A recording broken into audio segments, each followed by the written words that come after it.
Iritsi gara ba, Arantzazu, leku ederra. Polita ematen du bai. Nola? Zara inoiz etorri? Ez? Gaur lehenengo aldia? Benetan? Bai, olaia. Zuzen bat aldiz etorri zara ba. Bi aldiz, Aiton Amonekin batera. Meza entzutera. Ez, autoa bedeinkatzera. Zer? Autoa bedeinkatu? Bai, Aiton Amonen ohitura zen. Autoa bedeinkatu istripurik ez izateko. Eta zuk? Autoa bedeinkatu duzu? Ez.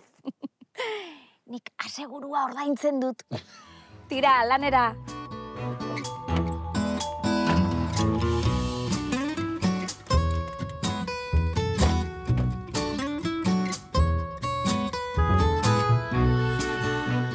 Arantzazuko apostoluak.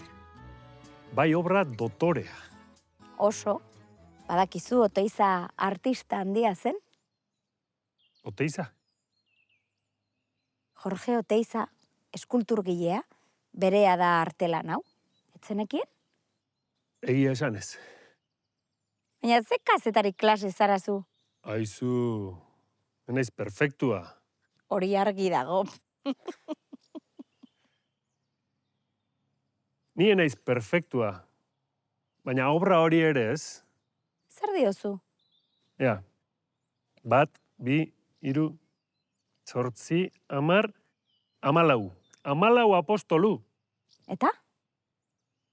Apostoluak 12 dira, ez 14. Ah, bai? Ze kamerari klase zarazu. 12 apostoluak eskolan ikasi genuen? Ni ez nintzen eskolara joan egun horretan. Haze zortea. Tira, baina zergatik daude 14? Ea, telefonoan begiratuko dut.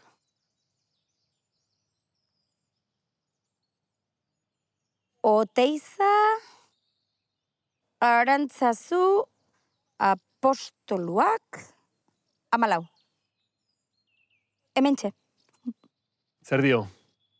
Oteizari galdetu zioten zergatik egin zituen 14 apostolu.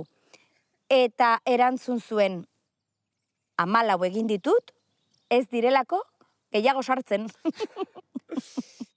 Oteiza, artista ederra. Bai, horixe? Orduan, ni izango naiz 15. apostolua. Zu, apostolua. San Peio.